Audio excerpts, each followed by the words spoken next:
365 देख रहे हैं आप, आपके साथ मैं रेणु उप्रेती। दर्शकों, लगातार उत्तराखंड में कोरोना को लेकर क्या हलचल चल रही है, हर जिले में क्या कुछ हो रहा है, तमाम जानकारियां संवाद 365 के माध्यम से हम आप तक पहुंचा रहे हैं। तो चलिए बात कर लेते हैं रुद्रप्रयाग की। दरअसल रुद्रप्रयाग जैसे छोटे जिले में 400 से अधिक कोरोना के मामले आ चुके हैं। पिछले एक सप्ताह में 2 लोगों की कोरोना वायरस से मौत हो चुकी है, लेकिन फिर भी रुद्रप्रयाग जिले की जो आम जनता है वो बिल्कुल बाज नहीं आ रही है अपनी हरकतों से, क्योंकि हम तस्वीरें आपको दिखा रहे हैं। तस्वीरें आप देखिए किस तरीके से बस के पास बाजार में जो ये भीड़ आपको आम जनता की दिखाई दे रही है, जहाँ पर कुछ लोगों को छोड़कर बाकी कई लोग हैं जिन्होंने मास्क नहीं लगा रखा है।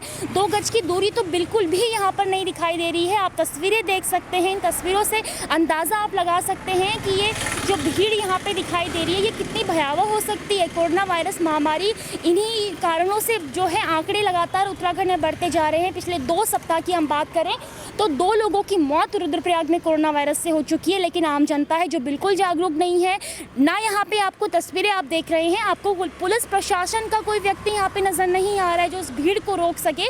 उत्तराखंड जैसे राज्य में जहाँ पे कई जिलों में कोविड कर्फ्यू लग चुका है, लेकिन रुद्रप्रयाग की तस्वीरें आप देखिए, पुलिस प्रशासन यहाँ पे नजर नहीं आ रहा है।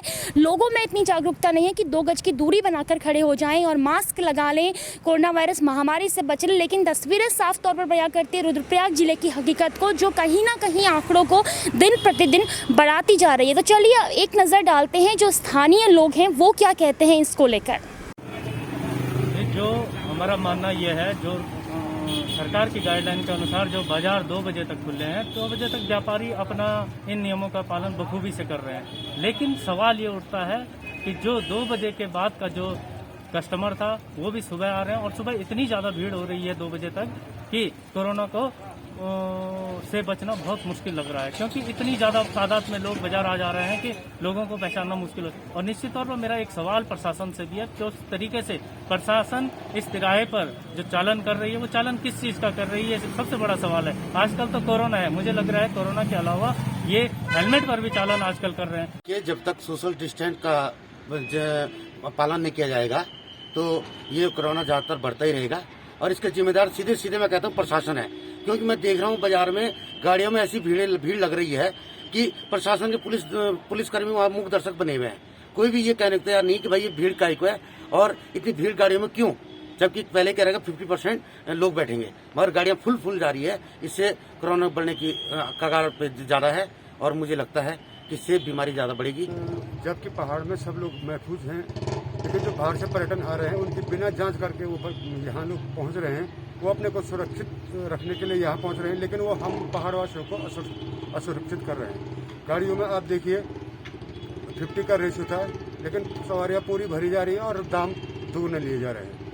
देखिए महोदय, जैसा आप पूर्व से ही देखते आ रहे हैं, क्या बोलते पहाड़ी क्षेत्रों के जितने भी बाजार होते हैं उसमें बाजारों में जो है भीड़ भाड़ जो होती है वो 12 या 1 बजे तक ही होती है। लेकिन अभी जो है जैसे आप मार्केट की स्थिति देख रहे हैं कितनी ज्यादा भीड़ हो गई है। जो समय 2 बजे तक का रखा गया है उसका असर ये है, अगर ये समय 5 बजे तक का रहता तो इतनी भीड़ नहीं होती। थोड़ा हल्के कस्टमर आते हैं, सहूलियत से अपना सामान लेके अपने घर चले जाते हैं, क्योंकि यातायात तो शाम तक है ना, 7 बजे तक यातायात, रात तक यातायात चलना ही है। तो ये कहीं ना कहीं कोरोना संक्रमण को बढ़ावा देने का एक क्या बोलते हैं नियम है कि प्रशासन और शासन द्वारा 2 बजे तक रखा गया, जिसको जो है बढ़ाकर 5 या 6 बजे तक रखा जाना चाहिए और बाजार खुले रहने चाहिए पहाड़ी क्षेत्र। तो सुना आपने क्या कहा स्थानीय लोगों ने, लेकिन जो भीड़ यहाँ पे बयां कर रही है कहीं ना कहीं वो चिंताजनक स्थिति बयां करती है। और वहीं अगर हम व्यापारियों की बात करें, क्योंकि 2 बजे तक ही बाजार को खोलने का फैसला जो दिया गया है, ऐसे में व्यापारी जगत में काफ़ी ज़्यादा विरोध देखने को मिल रहा है। व्यापारी कह रहा है कि केवल 2 बजे तक ही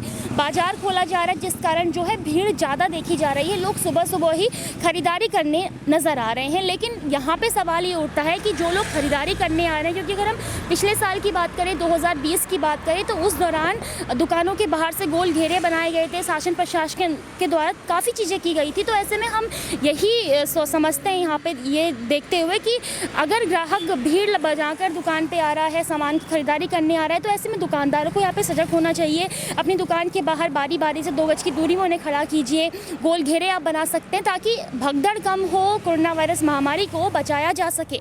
तो यहाँ पर हम आपसे यही अपील करते हैं, क्योंकि रुद्रप्रयाग जैसे छोटे जिले में जहाँ पे 400 से से ज़्यादा केस आ चुके हैं। पिछले एक सप्ताह में 2 लोगों की मौत भी हो चुकी है और ये भीड़ यही बयां करती है कि अगर ऐसे ही भीड़ आए दिन बाज़ार में देखी जाएगी, प्रशासन यहाँ पे रोकथाम नहीं लगाएगा तो आंकड़े जो 400 हैं वो कहीं 500 पार ना हो जाएं। इसलिए आप सभी से निवेदन करते हैं और अन्य जिलों से भी अगर ऐसी ही तस्वीरें निकल कर सामने आ रही हैं तो कृपया करें उन तस्वीरों को रोकने का कष्ट करें, यानी कि उस भीड़ को कम कीजिए। आप मास्क लगाइए, 2 गज की दूरी अपनाइए। जो तस्वीर रुद्रप्रयाग की बयां कर रही है, ऐसी स्थिति को पैदा ना होने दीजिए, क्योंकि हमें उत्तराखंड से कोरोना वायरस महामारी की जो चेन है उसे तोड़ना है, उसे कम करना है, ना कि आंकड़ों को दिन प्रतिदिन जो आंकड़े 5000 पार हो चुके हैं उन्हें और ज़्यादा बढ़ाना है। इतने निवेदन के साथ रुद्रप्रयाग से हमारे संवाददाता कुलदीप राणा आज़ाद ने ये रिपोर्ट भेजी है और बाकी खबरों के लिए भी आप देखते रहिए संवाद 365। नमस्कार।